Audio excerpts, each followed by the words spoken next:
con la historia, con Javier García Isaac y Pedro Fernández Barbadillo. Pues estamos de cita con la historia, cita con don Pedro Fernández Barbadillo, una semana más, cita con todos ustedes. Pedro, el tema que vamos a tratar hoy. Mira, querido Javier, queridos oyentes, el siglo XX, como saben todos, pues tiene muy buen nombre todavía entre los progresistas de todos los partidos, aunque es el siglo de los totalitarismos, los genocidios industriales y las mayores matanzas registradas por la historia. También es el siglo del terrorismo. Este es un invento de la izquierda para tomar el poder y conmocionar y sacudir las sociedades. Casi todos los grupos terroristas del siglo XX han sido de izquierdas, desde los nihilistas rusos que ya empezaron a hacer sus matanzas y sus magnicidios en el siglo XIX. Sin embargo, hubo un grupo terrorista que era de derechas o al menos no de izquierdas o no aprobado por la izquierda del poder. La OAS francesa. Nosotros, Javier, la conocemos gracias a la novela excelente de Frédéric Forcy titulada Chacal y la también excelente película de Fred Zinnemann. Además, luego Bruce Willis interpretó una película que se titulaba igual, pero que era espantosa y demás. No sé si te acuerdas. Sí, que yo eso llevó engaño. Pensábamos que tenía algo que ver con el Chacal clásico, el de Gaulle, el de la película y basada en la novela de Forsyth, pero nada tenía que ver. ¿Cómo nos engañaron, eh? ¿Cómo nos engañaron con el título? Fue una grandísima decepción. Pues la OAS nace cuando el general Charles de Gaulle decide poner fin a la guerra de Argelia y retirar a los franceses. Y en Francia, entonces, es todavía 50 años después como ese pariente calavera al que se intenta olvidar, ese que se alistó en la Legión y desapareció, o ese que se enroló en un barco mercante y dio la vuelta al mundo y no se sabe muy bien por dónde está. De la Argelia, de la OAS y de Chacal vamos a hablar hoy con nuestro amigo el profesor José Menéndez Manjón, al que hemos tenido aquí para otros programas como el asesinato de la familia Romanov y también los jacobitas, ¿verdad? Sí, muy buenas tardes. Sí. Hola. Bueno, menudo programa más entretenido que hicimos sobre los jacobitas, desde ¿verdad? luego. José, encantado de tener aquí de nuevo al profesor Menéndez Manjón. Profesor, las OAS, además es un programa que había quedado pendiente de que hiciéramos. Sí. ¿No? Sí. Tenemos esa deuda. Vamos a poner ahora una canción. Igual no la estamos escuchando, pero está sonando, ¿eh? Otra cosa es que no la estemos escuchando nosotros, ¿eh?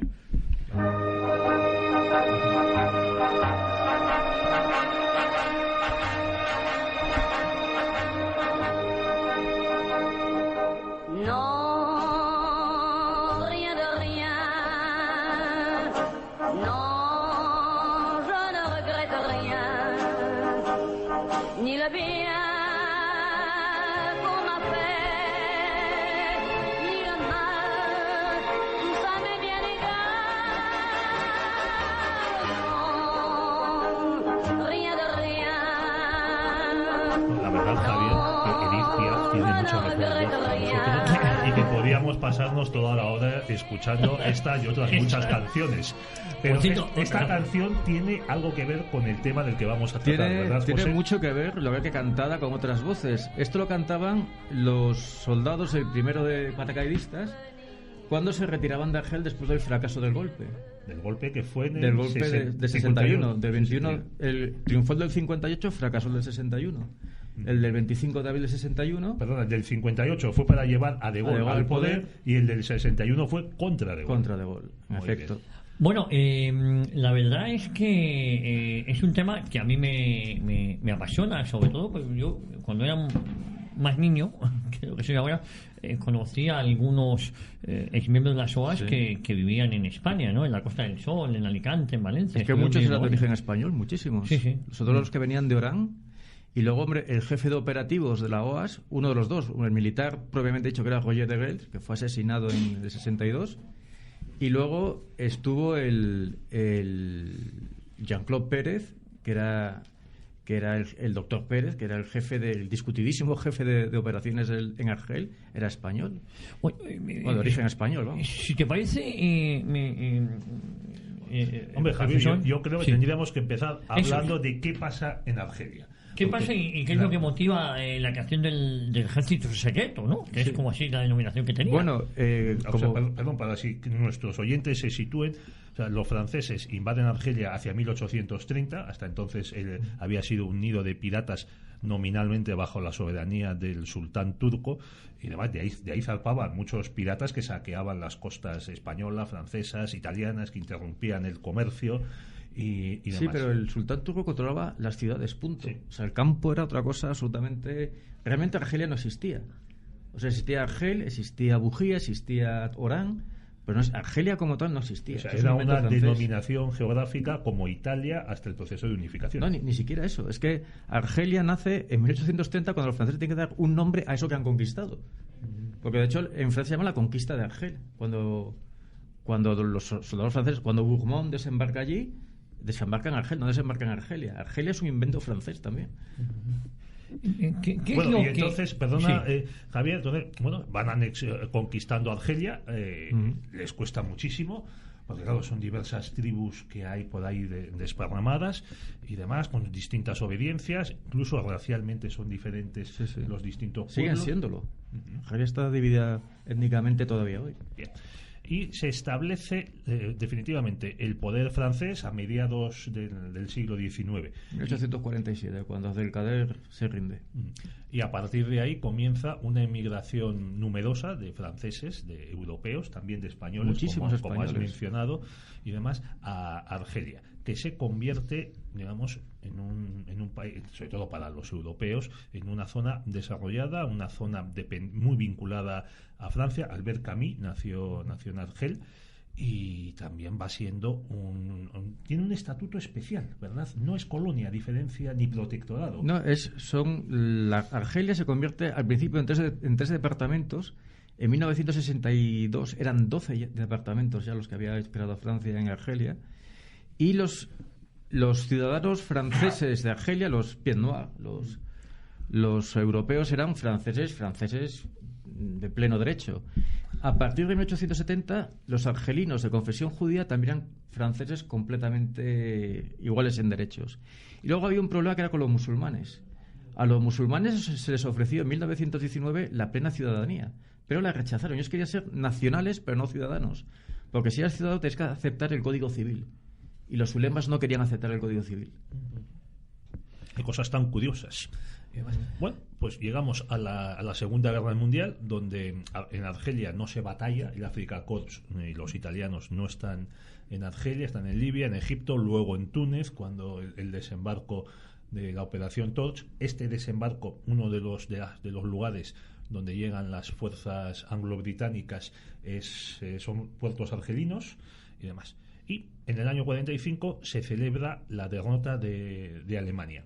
¿Qué pasa entonces? Pues estalla en sublevación, hay una matanza de 143 franceses y Francia responde multiplicando por 10 las represalias y además al viejo estilo colonial, o sea, cañonazos, horcas y lo que haga falta. Y con muy poquitos efectivos, porque en ese momento Francia tenía poquísimos soldados en Argelia, controla la situación de manera meridiana. Bueno, también ayudaron los buques de la Armada Francesa que se acercaron a la costa y bombardearon las ciudades. Sí, pero vamos, que en Francia, lo que demostró la insurrección de 1945 es que Francia, con muy poquitos medios, eso sí, sin ningún tipo de despiadados, podía manejar perfectamente la situación y evitar que se desmandara. Bueno, y ahí se podía haber acabado eso como otra sublevación colonial más, pero sin embargo las cosas habían cambiado durante la Segunda Guerra Mundial. Estaba Stalin en pleno poderío y se vuelve un asunto diferente, igual que en la Indochina francesa, igual que en las Indias Orientales holandesas, lo que ahora se llama Indonesia, y en otras colonias europeas. O sea, ya los europeos ya no pueden dominar esas colonias. Sí las pueden dominar. Argelia sí la pueden dominar. El problema en Argelia es que una parte de Francia no la quería dominar y hasta la quería abandonar, que es diferente. No olvidemos una cuestión, cuando estalla el Toussaint Rouge, lo que los franceses llaman el Día de Todos los Santos Rojos, que es el 1 de noviembre del 54, estalló su sublevación y el FLN bajó a los pueblos y degolló a todas las familias europeas que encontró. Ese fue el origen de la guerra de Argelia. Bueno, pues una semana antes, los miembros del Partido Comunista Francés y Argelino se habían reunido con el FLN para preparar la insurrección. Estás hablando del Partido Comunista Francés de Torrey y de Marché, o sea, del segundo partido de Francia. Y estaban metidos en el ajo. Pero incluso cristianos progresistas están metidos. Y recordemos que el FLN, cuando entraba en un pueblo, cogía a los europeos y a los musulmanes, que no eran suyos, que eran la mayoría en ese momento, y los degollaba. Es decir, les sacaba los ojos, les abría las tripas, les castraba, etcétera, etcétera. No estamos hablando de que fusilaran ni... Vamos, lo que le hicieron los ingleses a Braveheart, a William Wallace. Sí, algo parecido.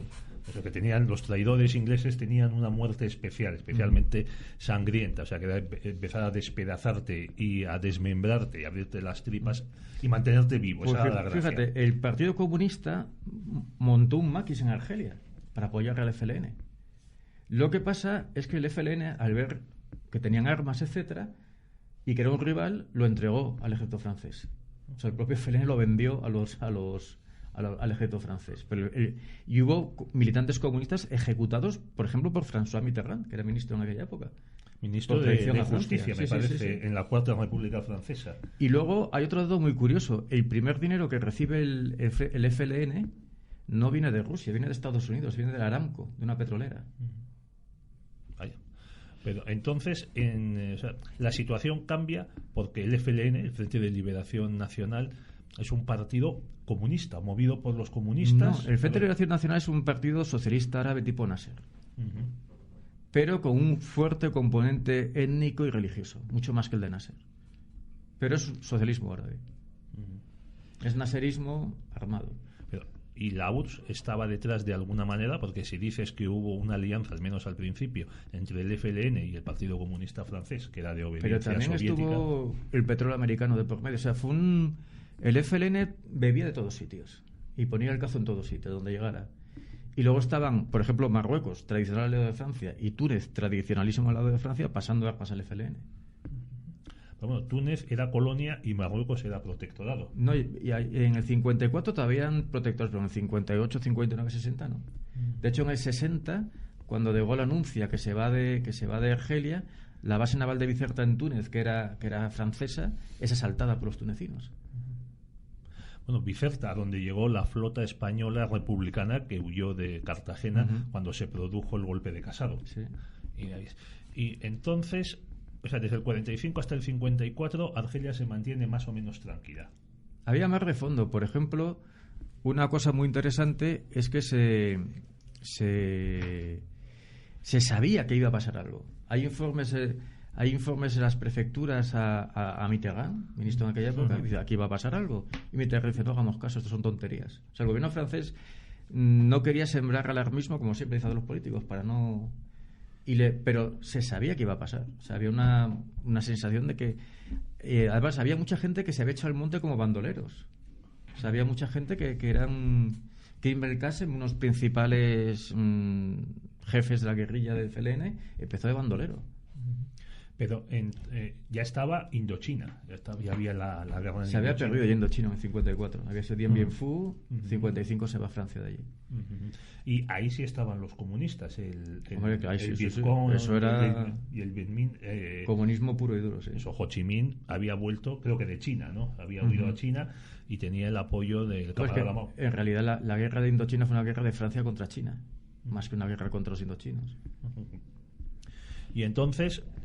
digamos a decir, la siguiente pieza del dominó, pues vamos a usar la figura de Kissinger, que cae del imperio francés, es Argelia. O sea, Argelia, que precisamente la zona más europeizada y la zona más desarrollada de todo ese imperio, en comparación pues con Gabón, con Madagascar, sin duda.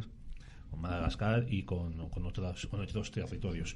Sin embargo, yo te quería preguntar, hubo argelinos y marroquíes combatiendo en el ejército francés durante la Segunda Guerra Mundial. Y en la Guerra de Argelia. Y en la Guerra de Argelia. Pero, en concreto, ¿hubo veteranos de la Segunda Guerra Mundial ya como parte del FLN? Sí.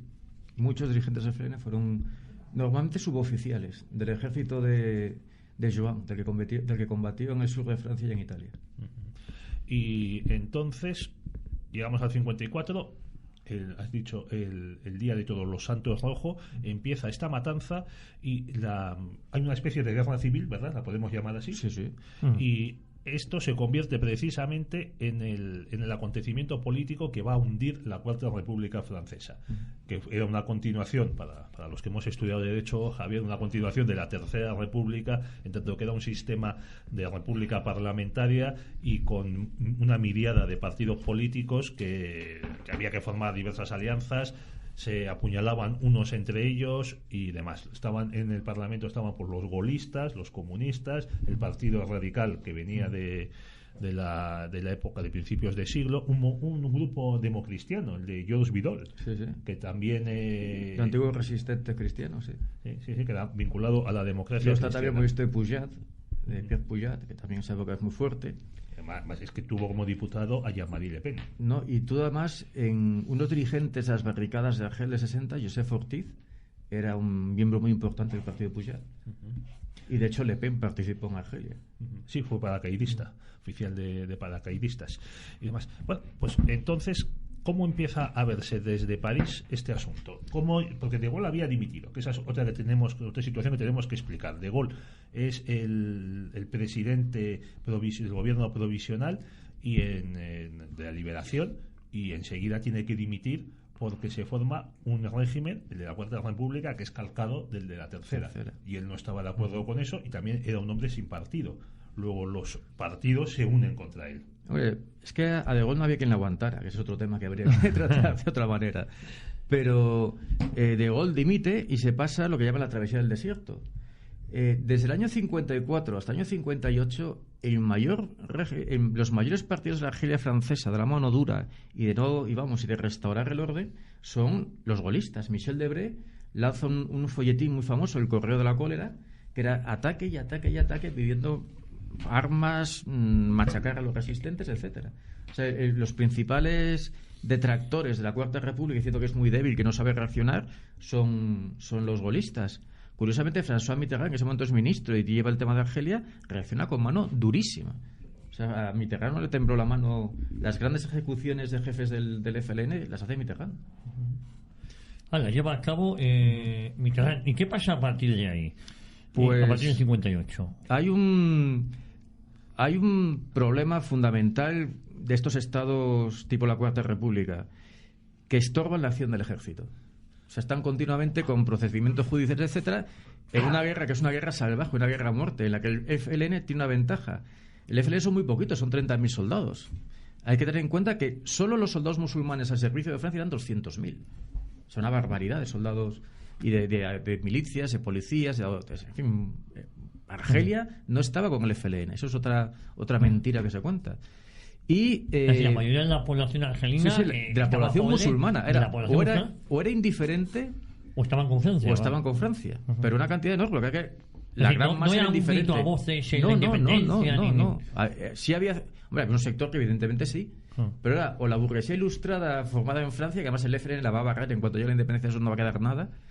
Y luego está el sector que sí que es radical y que es pues un 20% de la población musulmana, tampoco eran nadie, pero vamos, que eran muchos menos los indiferentes o los favorables. ¿Cuántos europeos franceses vivían en Argelia? Más de 1 millón. Más de 1 millón. ¿Y la población total, más o menos? Era 10 millones. O sea, 10%. Los franceses de nación francesa eran un 10%, y luego dices que los musulmanes adictos o indiferentes ante el poder francés, ¿cuántos podían sumar más o menos? Pues 8 millones tranquilamente. Un 80%. O sea, que lo que nos queda es que hay otro 10% que es el que forma el FLN, el que ahí combate. Está, sí. O sea que, viendo los números, Francia podía haber aplastado, como ya hizo en el 45, el movimiento. Bueno, es que Francia lo aplastó. La campaña del general Schall en el año 59, que fue siguiendo los esquemas de Roger Trinquier y de los estrategas antiguerrillas franceses, que funcionaron muy bien, era trazar cuadrículas del territorio argelino e ir cuadrícula a cuadrícula aniquilando las wilayas del FLN, y estaban aniquiladas. En el año 60 no había FLN operativo. Pero estamos tú has llegado hasta el 60, pero es que en el 58 llega De Gaulle al poder, mediante un golpe de Estado. Que eso también lo suelen tapar los gaullistas y los admiradores del general español. Además, un golpe de Estado dado por el general Salam, que es el que subió de Argelia. Bien, cuéntanos cómo será este golpe de Estado y quién era este general Salam. El general Salam porque no era nada de derechas. No, era un general tirándose de izquierda, se llamaba el mandarín porque había tenido una muy larga experiencia en Indochina. Bueno, el general Hugo, que es otro de los jefes de la OAS era un general del Partido Radical. Es un republicano de toda la vida. Bueno, si era del Partido Radical sería masón. Seguramente. Y el general Salah, un general más bien de izquierda, había sido un héroe de la resistencia. Había luchado contra los alemanes, contra el Eje durante toda su carrera. Luchó muy bien en Indochina, no le hicieron caso, pasó lo que pasó. Y estaba al frente del mando en Argel en ese momento, en el año 58. Y, de nuevo, digamos, esa capacidad como típica de los regímenes parlamentarios de estorbar la acción militar, pues estaba haciendo insostenible una situación que se podía arreglar muy fácilmente. El golpe fue para eso, para traer un mando firme al país. Y cometió el error Salah de gritar viva de Gaulle cuando llegó ese callado en el balcón de la... Hay un momento decisivo que es cuando sale el balcón en Argel de la delegación general y en ese momento tiene que gritar algo, ¿no? Gritas viva Francia. Pero hubo una cosa, es un tic de resistente, dijo viva de Gaulle. Uh-huh. Y acto seguido, además había una conspiración en marcha en París. Con lo cual el gobierno de la Cuarta República hizo más o menos lo que hizo Portes Lavalladas en España, que es escaparse y dejar el poder al que llegue, que fue de Gaulle. Porque este golpe que comienza en Argelia se extiende enseguida a la metrópoli. O sea, Córcega entera cae en manos de los golpistas. Y en París estaban moviendo los tanques. En París estaban moviendo los tanques. Incluso creo que se llegó a amenazar por parte de los conspiradores con lanzar paracaidistas. Sí. Estaba previsto eso. Uh-huh. Qué cosas, ¿verdad? Oye, ¿y qué pasaba en España? ¿Cómo se vio todo esto? España miraba desde su balcón y con mucha precaución por los riesgos que nos podíamos meter. Por ejemplo, mucho más tarde, 2 años más tarde, la OAS va a tener el apoyo en sectores del régimen, pero no de Franco. Franco se mantuvo escrupulosamente neutral en eso y además por sus relaciones con Marruecos y con los países árabes, sobre todo con los países árabes y por la cuenta que traía España, su buena relación con los países árabes, nunca se puso del lado de la OAS, pero sí protegió a gente de la OAS por simpatías que tenían aquí. ¿Y los demás países europeos y Estados Unidos cómo vieron este golpe?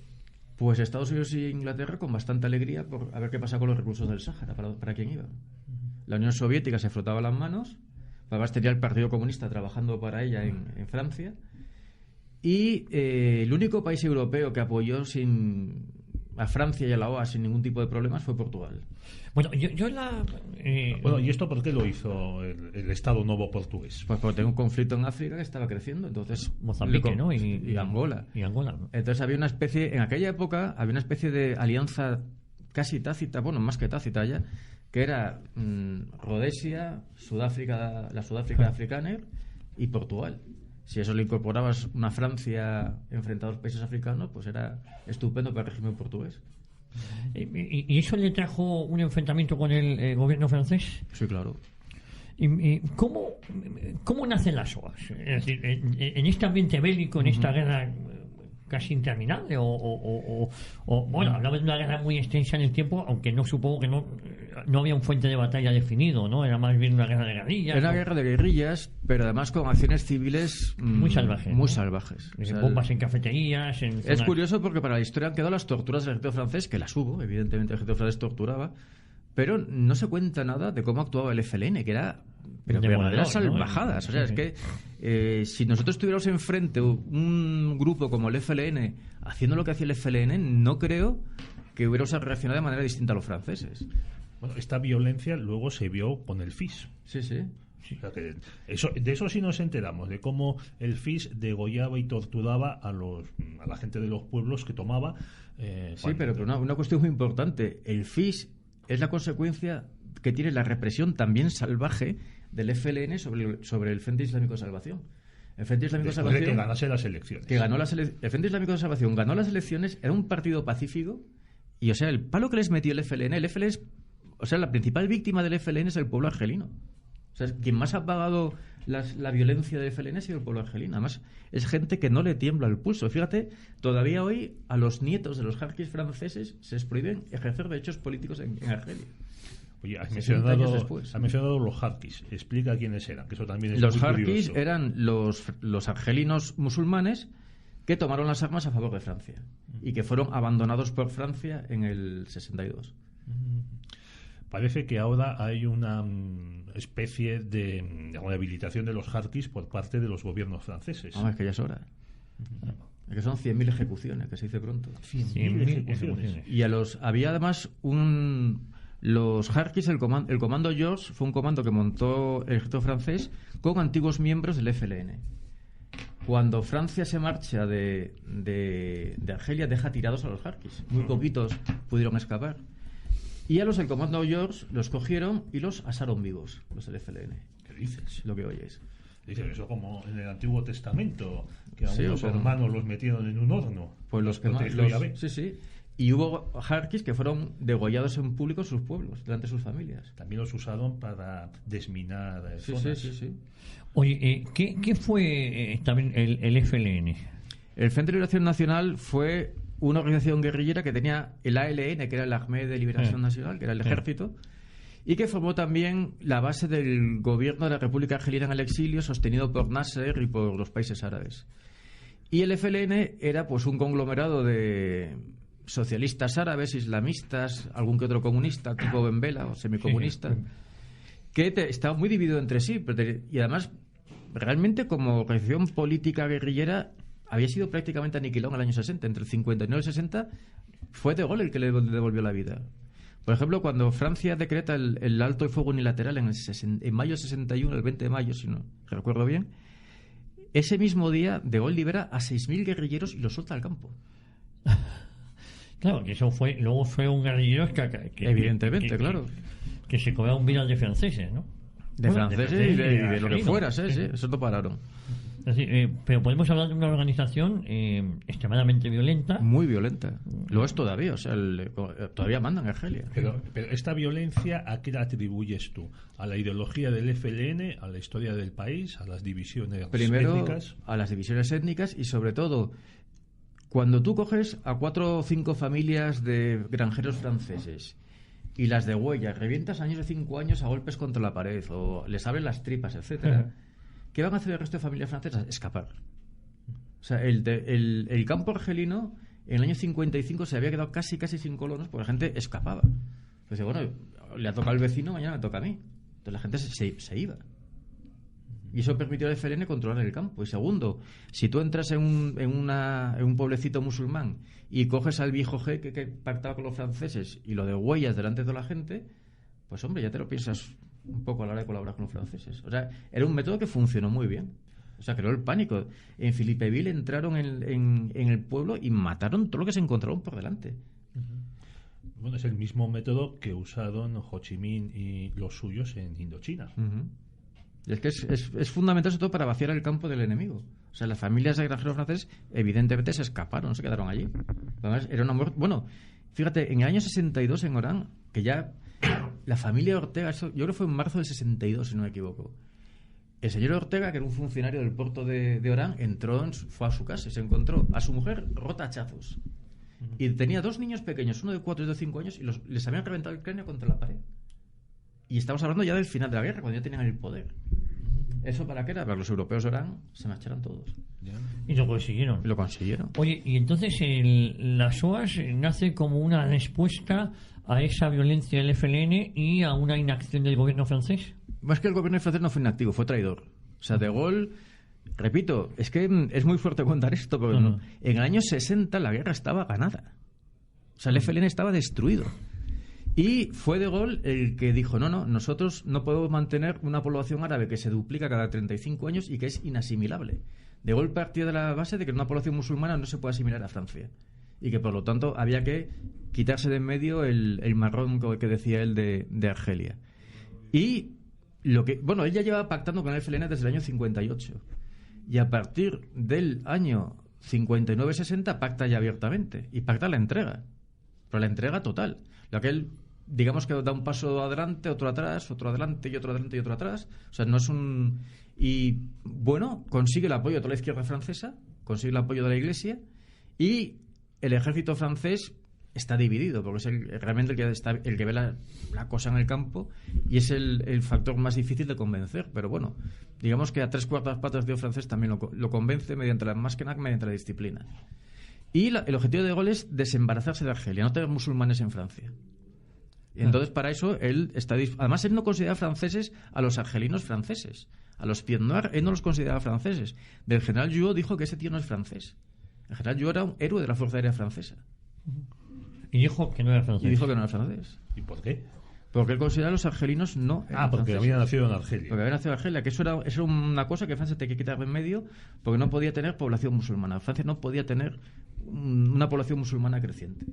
¿Qué diría De Gaulle si pasease hoy por París o Pues por Marsella? La verdad. Oye, y entonces las OAS en este primer momento lo montan oficiales del ejército que están en contra de esa opinión de De Gaulle, incluso en contra de mucha parte de la población. Lo montan, pero es que la OAS tiene una vida muy pequeñita, porque nace en febrero del 61 y en verano del 62 ya ha desaparecido.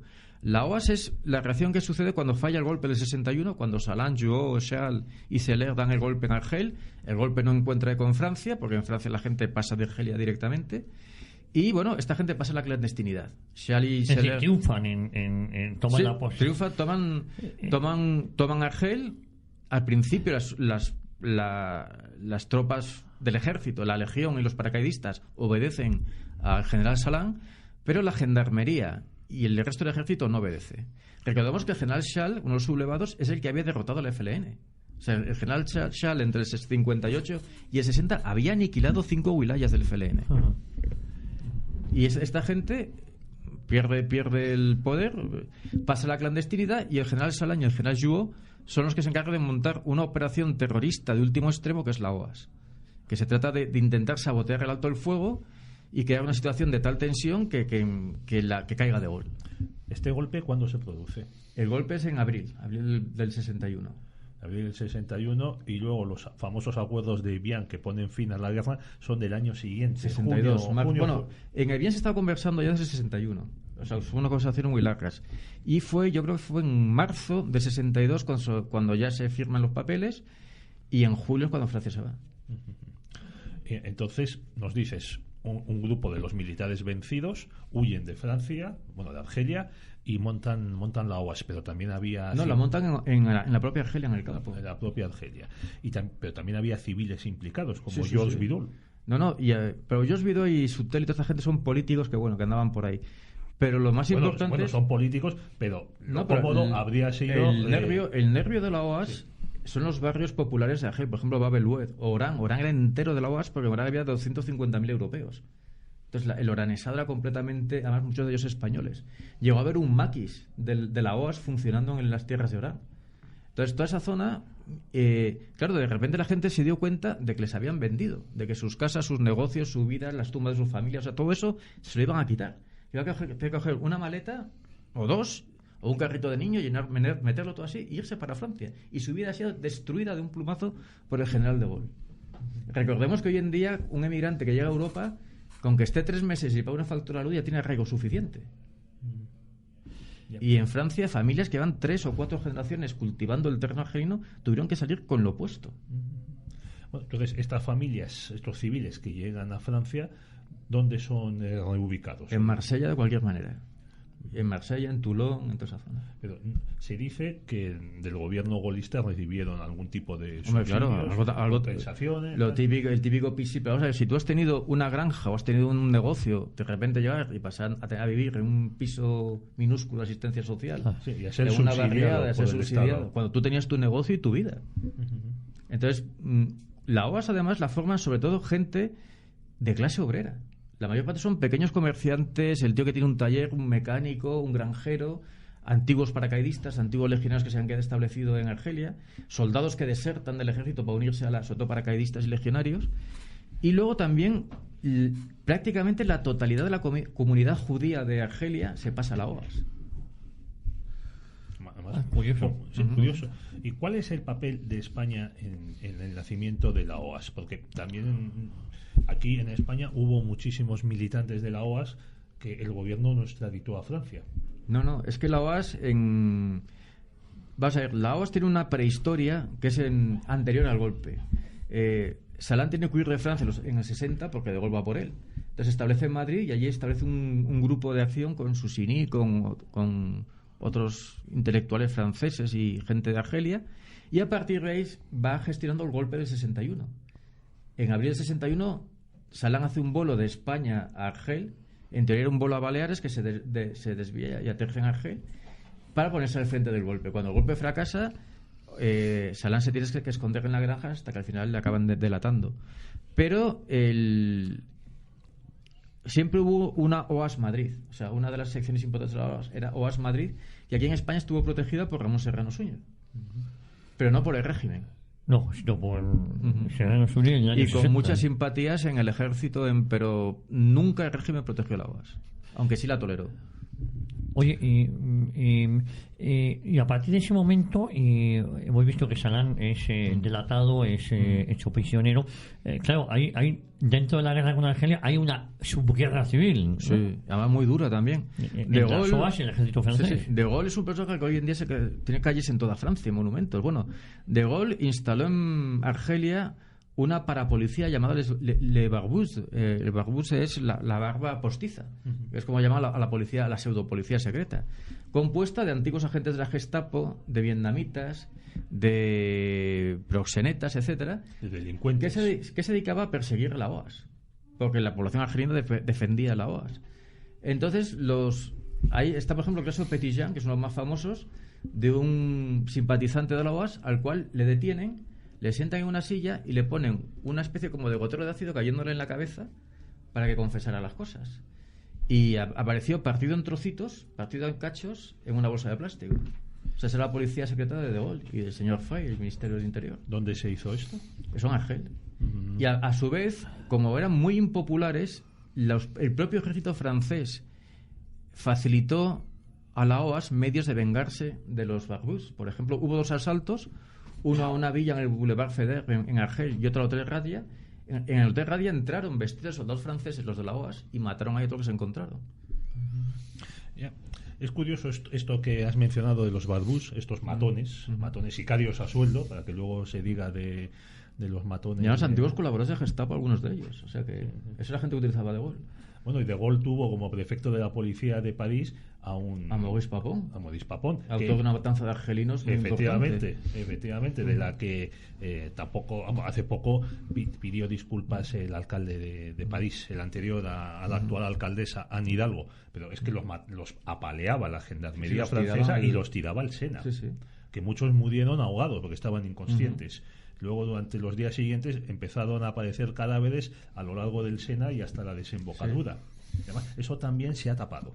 Hombre, pero es que yo admiro a los franceses por cómo son capaces de ocultar todos sus crímenes y todas las páginas negras de su historia, a diferencia de los españoles. Que De Gaulle llega al poder en Francia con ejecuciones callejeras de miles de personas. Que la liberación de Francia y la depuración fue un auténtico matadero. Además, unas matanzas realizadas en parte por los comunistas franceses que en el año 40 habían ayudado al esfuerzo de guerra alemán. Bueno, es que Maurice Thoré estaba procesado por desertor.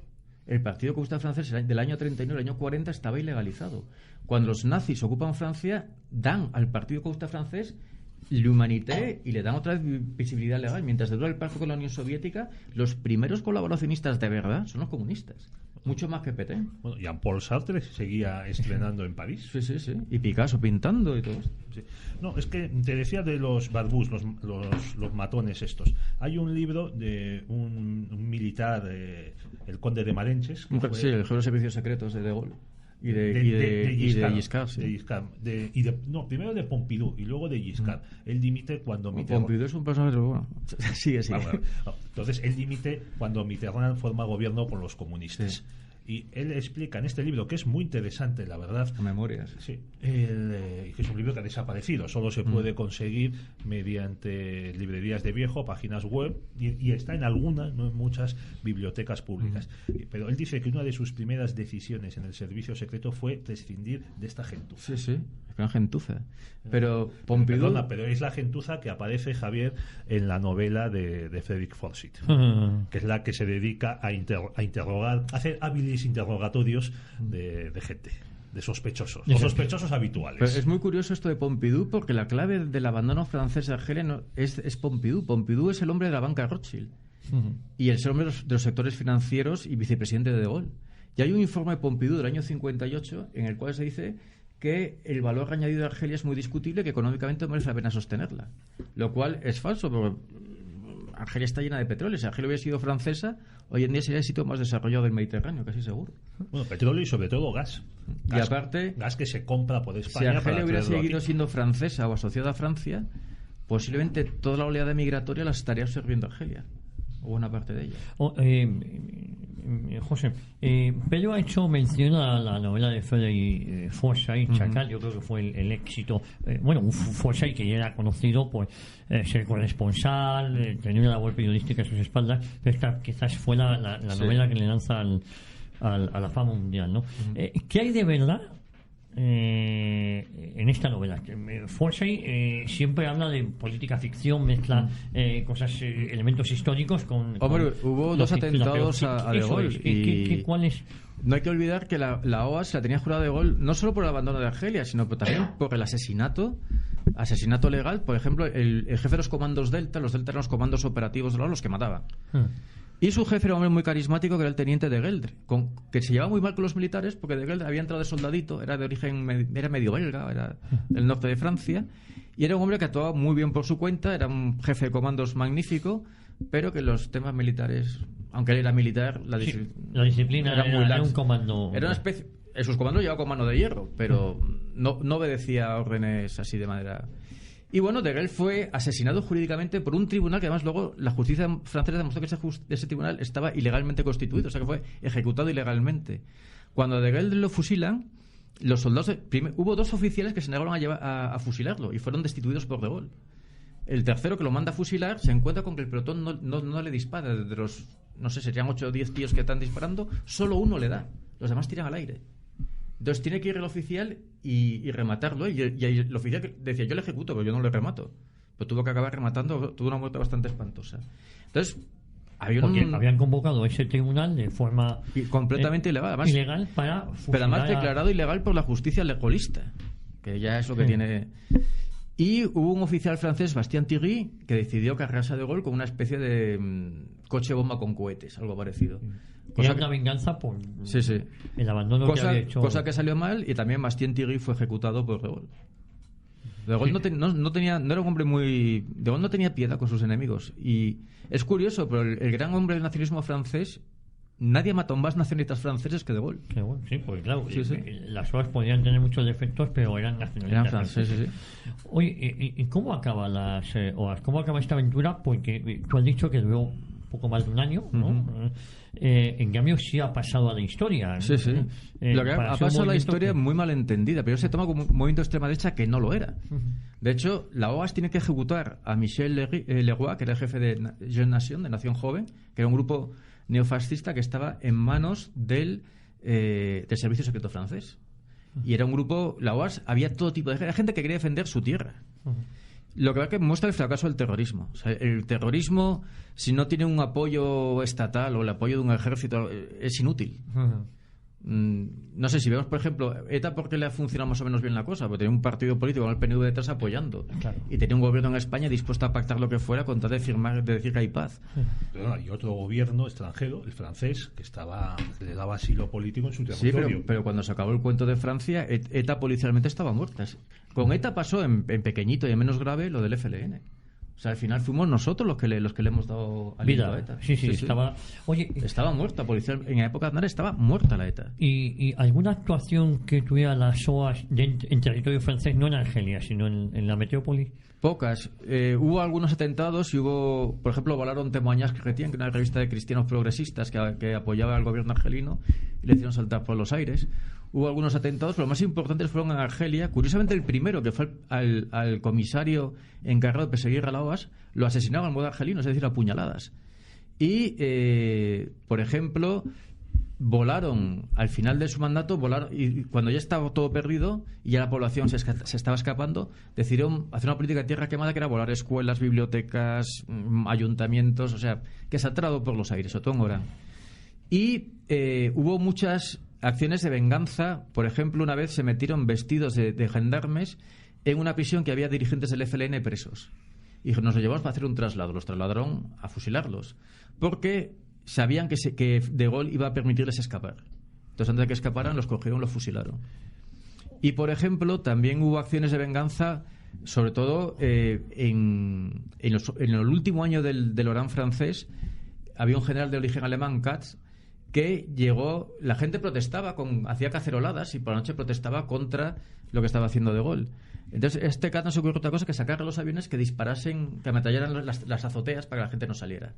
¿Esto? Y llegó en Orán, en el año 62, y llegó a matar hubo 4 mujeres, una ya desembarazada de esa manera.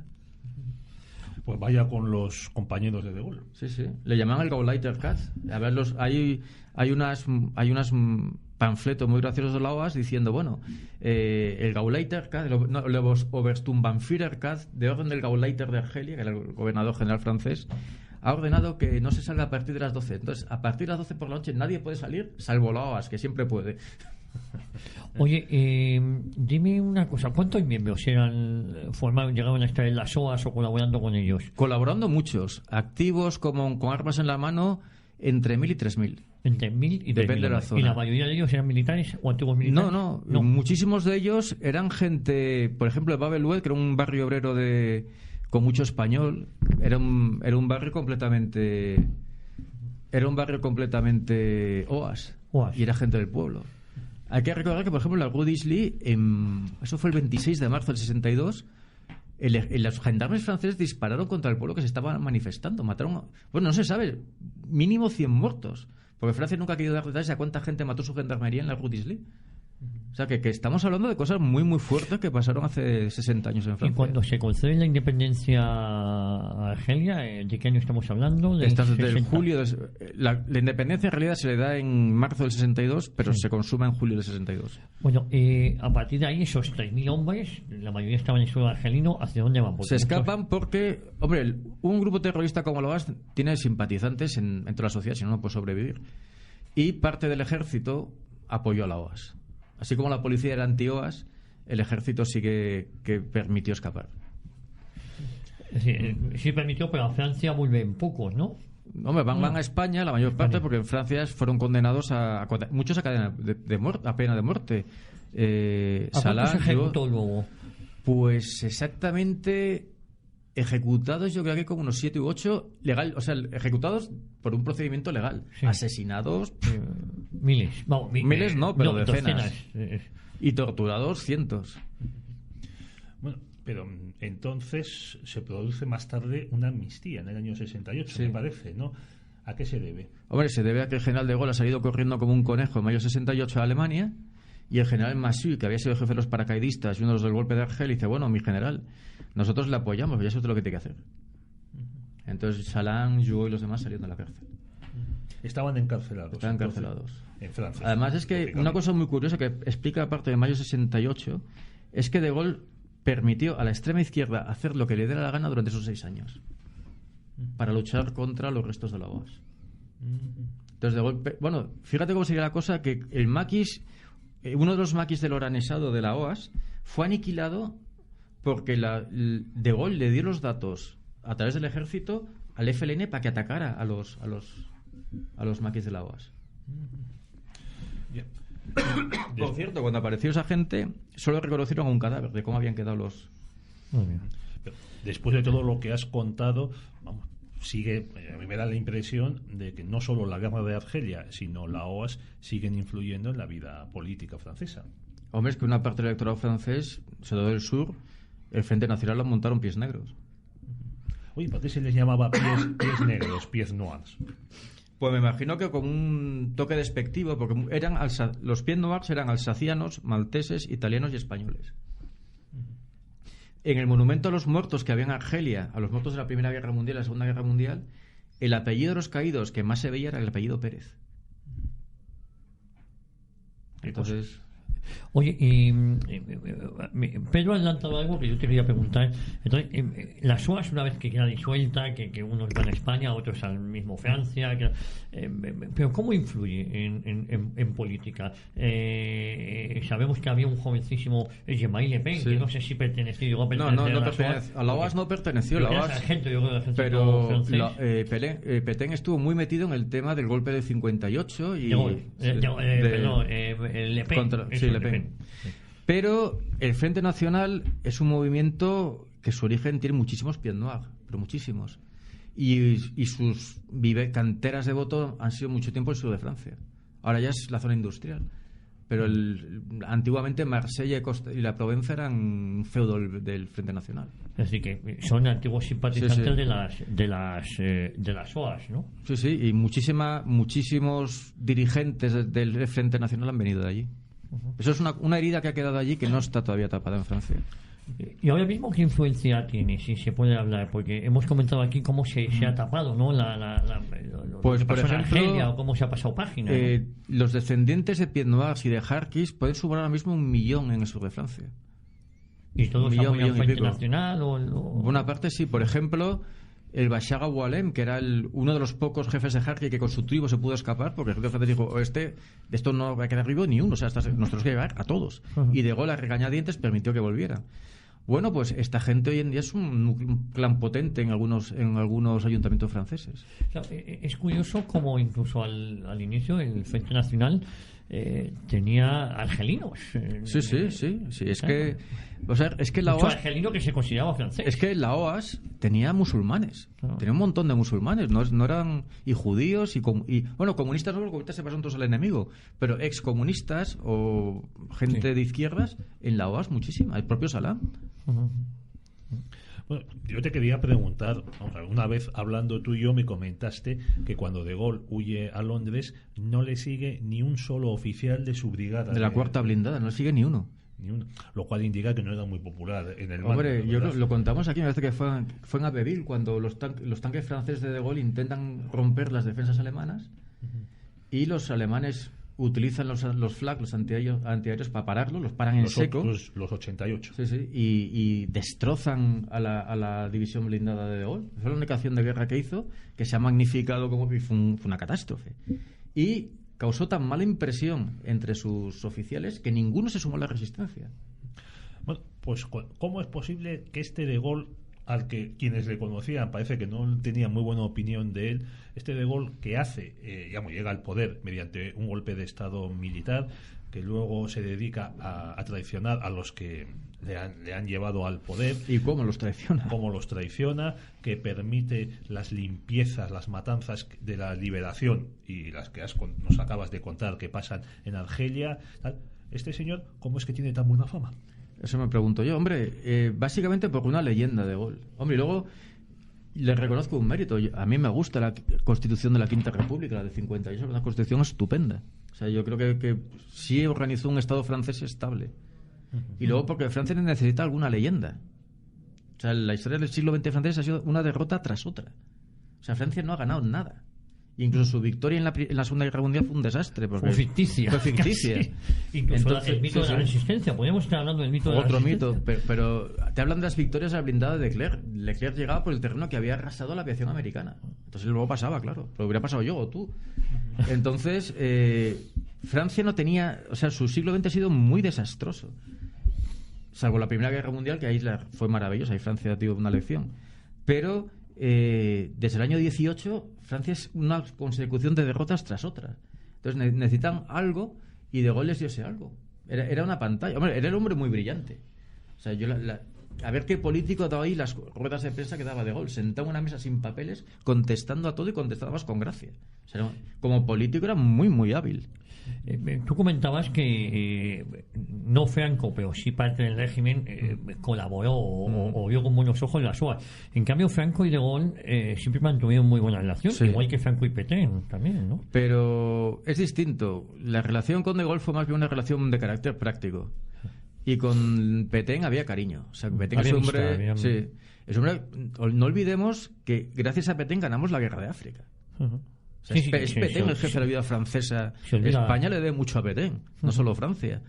Y Pétain nos devolvió en el año 41 la Inmaculada de Murillo, la Dama del Sur, la Dama de Elche, el acuerdo Franco-Pétain, las coronas, parte de las coronas de Guadalazar. En fin, Pétain tiene una relación de amistad verdadera con España. Y De Gaulle simplemente era un hombre que nos convenía que estuviera allí. Era mejor De Gaulle que los comunistas o que los socialistas.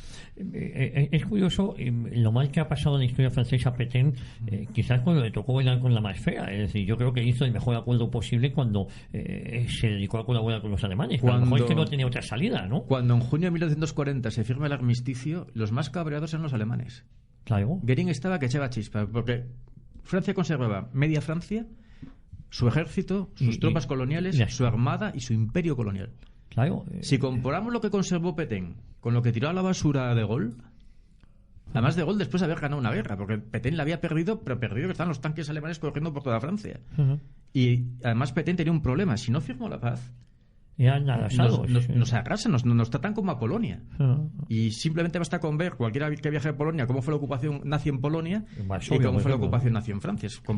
Eso se debió a que Pétain firmó un armisticio, además obligado por la Asamblea Nacional Francesa. De eso se menciona muy poco. Se habla muy poco de esa Es que no se quiere hablar. Pétain está demonizado, cuando me gustaría saber quién habría podido hacer algo parecido a lo que él hizo y sacar las ventajas. Además, él luego diplomáticamente hasta el año 42 se mantuvo bastante bien. Luego para el 42 no, pero hasta el 42. Y de hecho, los franceses hasta el año 42 no fueron fieles a De Gaulle, fueron fieles a Pétain. No, yo quería mencionar que a Pétain le elige jefe del Estado francés, que ese era su título. No, la Asamblea y el Senado francés. O sea, hay una especie de Congreso Nacional en el que se reúnen los parlamentarios que quedan de las dos cámaras, que eran varios cientos, hay que decirlo, salvo los comunistas, que estaban detenidos. Estaban detenidos por traidores. Y desertores. Porque en ese momento, claro, como la URSS era aliada de Alemania, pues tenían orden de Moscú de no intervenir. Una cosa que no se cuenta, y es importante repetirla: los primeros colaboradores en Francia fueron los comunistas. O sea, el gobierno de Pétain hasta el año 42 estuvo poniendo todo tipo de obstáculos a los alemanes para preservar su propia independencia. De hecho, hubo un intento utópico de pacto entre Pétain y Franco y Mussolini para intentar contrarrestar el poder alemán, pero que eso ya nadie que lo parara, claro. Sí, pero Hitler dijo, después de reunirse en unos pocos días con los tres, con Franco, con Pétain y con Mussolini, dijo que con los latinos no se podía ir a ninguna parte. Pues no hay tiempo prácticamente para más. Para decirte que ha sido como siempre un placer tener hoy al profesor, a José Menéndez Maljón. Lo mismo digo. Me empeño en cambiarle el nombre muy a menudo, pero no, es José Menéndez Maljón, al que ya hemos tenido aquí y del que aprendemos mucho. Muchas gracias, igualmente. Sí, siempre hablando de asuntos de los que no se quiere hablar. Me ha apasionado el tema de hoy porque es una debilidad que tengo por la historia de las OAS y la historia de la guerra de Argelia y Francia, porque es un episodio muy oscuro. Y otra de nuestras causas perdidas, como siempre. Aquí hablamos de... Hombre, si me permites, Javier, yo señalo o destaco dos cosas. Lo que habéis dicho, de que la OAS muestra el fracaso del terrorismo y que este solo puede sobrevivir si hay detrás un Estado que lo apoya o un Estado que se suicida. Y la segunda es una recomendación a nuestra audiencia, que los que no lo hayan hecho, que lean la novela de Frederick Forsyth, porque demuestra lo que es un Estado insensible, la razón de Estado, ¿verdad, bueno, José? Ese monstruo frío. Decían que todo buen político tenía en su cabecera esta obra de Frederick Forsyth, Chacal, de cómo el Estado te puede hacer desaparecer también, ¿eh?